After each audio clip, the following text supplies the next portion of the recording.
Hey, what's up guys? Oke guys, di video kali ini gue akan menceritakan seluruh cerita dari film Honeydew yang dirilis pada tahun 2020.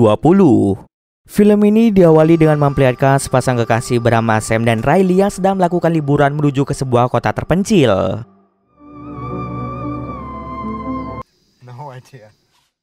Dalam perjalanan menuju ke sana, HP milik Sam mendadak tidak mendapatkan sinyal sehingga mereka kesulitan untuk mencari arah yang benar.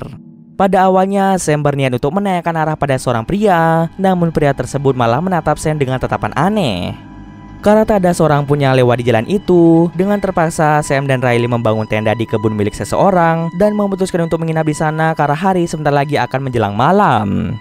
Saat mereka sedang bersantai di tengah malam, tiba-tiba mereka berdua didatangi oleh seorang pria bernama Yulis. Yulis menyuruh mereka berdua untuk pergi dari tempat ini karena tempat ini merupakan bagian dari propertinya. Karena sudah diusir oleh si pemilik tanah, dengan terpaksa Sam dan Riley mulai mengemasi barang-barang dan memutuskan untuk pergi. Saat mereka berada di dalam mobil, tidak diduga-duga ternyata mobil Sam tidak bisa dihidupkan sama sekali. Sadar kalau mobilnya mogok, Sam dan Riley segera turun dari mobil dan mencari rumah warga untuk meminjam telepon. Di tengah perjalanan, Sam dan Riley melihat ada sebuah lampu yang kemungkinan adalah rumah warga. Mereka berdua segera pergi ke sana dan langsung mengetuk pintu rumah itu. Tak berselang lama, pemilik rumah bernama Karen mulai membukakan pintu. Riley pun menjelaskan pada Karen bahwa mereka ingin meminjam telepon milik Karen sebentar saja karena mobil mereka mengalami mogok dan sama sekali tidak bisa dihidupkan. Mendengar hal tersebut, Karen mengajak mereka berdua untuk masuk ke dalam rumahnya. Di dalam rumah, Karen langsung menelpon temannya yang bernama Pete yang kemungkinan bisa memperbaiki mobil milik Sam.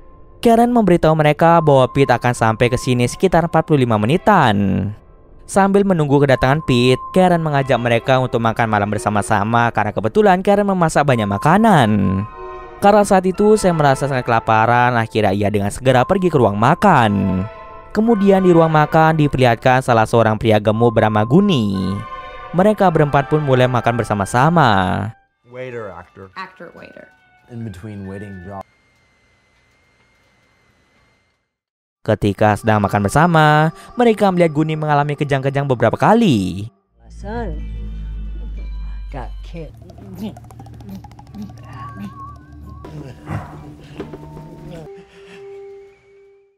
Karen kemudian menjelaskan pada mereka berdua bahwa Guni merupakan anaknya. Dulu terdapat sebuah insiden yang menyebabkan Guni menjadi keterbelakangan. Semenjak kecelakaan itu, Guni menjadi sulit bicara dan kerjaannya hanya makan saja. Setelah selesai makan, Karen mengambilkan kue sebagai makanan penutup untuk mereka. Tapi karena Sam dan Riley sudah merasa kenyang, akhirnya mereka menolak untuk makan kue tersebut. Setelah makan malam, Karen mengantarkan mereka berdua menuju kamar mereka. Karen memberitahu mereka bahwa mungkin Pete ketiduran sehingga dia tidak jadi datang kemari. Jika nanti malam atau besok pagi Pete datang ke sini, maka Karen akan cepat-cepat mengabarkan pada Sam. Karena tidak mempunyai pilihan lain, akhirnya mereka berdua lebih memilih untuk menginap di rumah Karen. Di tengah malam, Sam kembali ke dapur karena dia masih merasa lapar. Dengan lahapnya, Sam memakan daging dan juga kue yang dibuat oleh Karen.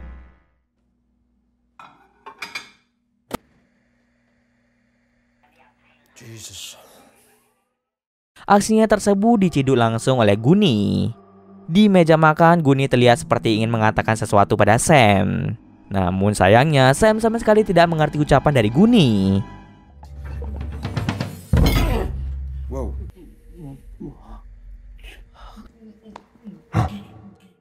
Karena kekenyangan, Sam secara tidak sengaja ketiduran di atas meja. Selagi Sam tidur, Riley mendengar suara-suara misterius. Ketika Riley mengeceknya, tiba-tiba saja terjadi sesuatu pada Riley. Sementara itu, Sam yang ketiduran di meja makan mulai mengalami mimpi buruk di mana perutnya menjadi rusak akibat memakan makanan dari Karen. Of course.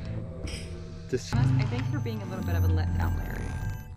Karena mimpi buruk tersebut, Sam langsung terbangun dari tidurnya dan bergegas mencari Riley di kamar. Pada awalnya, Sam mengira kalau Riley sedang mandi. Namun, sudah beberapa menit ia menunggu, Riley tidaklah keluar dari kamar mandi.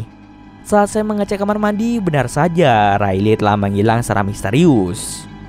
Lalu Sam mencari Riley di luar rumah dan dia hanya menemukan keberadaan dari Guni saja.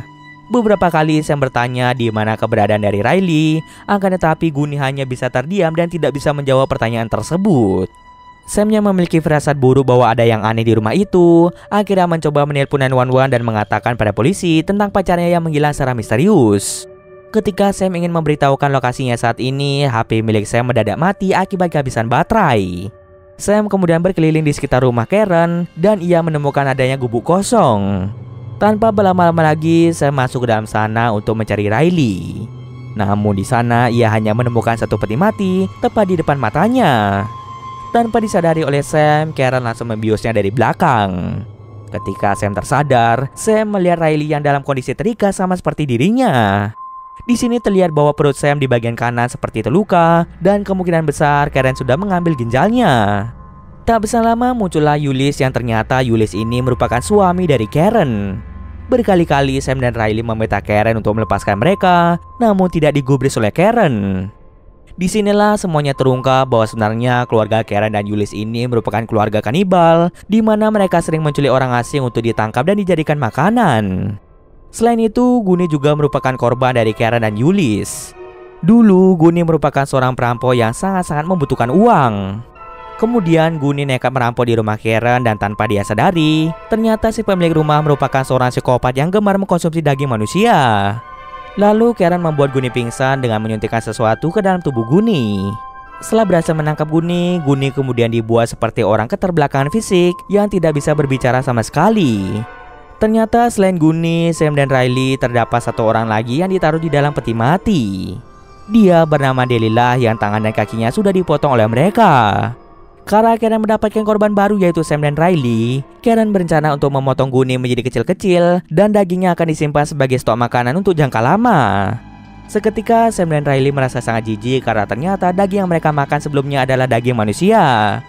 Saat Yulis ingin mencongkel mata dari Sam, tiba-tiba polisi datang ke tempat tersebut karena tadi Sam sempat menelpon pihak polisi. Pihak polisi ternyata berhasil melacak keberadaan dari Sam. Saat Karen dan Yulis pergi untuk menemui para polisi, kesempatan itu kemudian diambil oleh Sam untuk membujuk Goonie dan menyuruhnya untuk membuka tali yang mengikat tangan dan kaki mereka.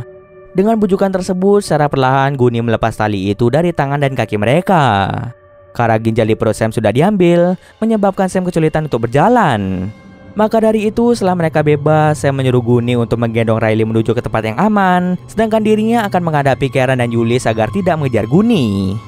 Sayangnya dalam pertarungan tersebut, Karen berhasil melumpuhkan Sam dengan menusuk perut Sam dengan menggunakan pisau. Setelah Sam lumpuh, Karen mulai mengejar Goonie dan Riley. Goonie yang tengah berlari ke dalam hutan tanpa sadar menginjak sebuah jebakan yang menyebabkan kakinya terluka parah. Pada akhirnya, Goonie dan Riley tertangkap oleh Karen. Setelah kejadian itu, Karen menyuntikkan sesuatu ke dalam tubuh Sam dan Riley yang membuat tubuh mereka sulit untuk dikendalikan. Kemungkinan besar suntikan itu menyebabkan tubuh mereka berdua mengalami keterbelakangan fisik sama seperti yang dialami oleh Goonie. Efek suntikan itu akan mempermudah Karen dalam mengendalikan mereka berdua. Selain itu, efek suntikan tersebut juga akan membuat Sam dan Riley tidak bisa melawan Karen. Tidak hanya itu saja, nasib Goonie kini berakhir mengenaskan di mana Goonie mulai dibunuh dan dagingnya dipotong kecil-kecil. Setelah itu, Karen menyimpan daging Goonie di kulkas dan akan ia simpan dagingnya dalam jangka waktu yang lama. Daging-daging Goonie kemudian dimasak dan disuguhkan kepada Delilah, Sam dan juga Riley. Jika daging persediaan mereka habis, maka Karen akan memotong daging Sam. Begitu pula seterusnya. Scene akhir memperlihatkan seorang pria yang tengah bermain-main di tengah hutan. Orang tersebut pernah dilihat oleh Sam. Kemungkinan besar orang tersebut akan menjadi target berikutnya dari psikopat Karen dan Yulis. Dan cerita pun selesai. Oke, mungkin sekian dulu video kali ini. Jika ada kesalahan gue mohon maaf. Oke, see you next video guys.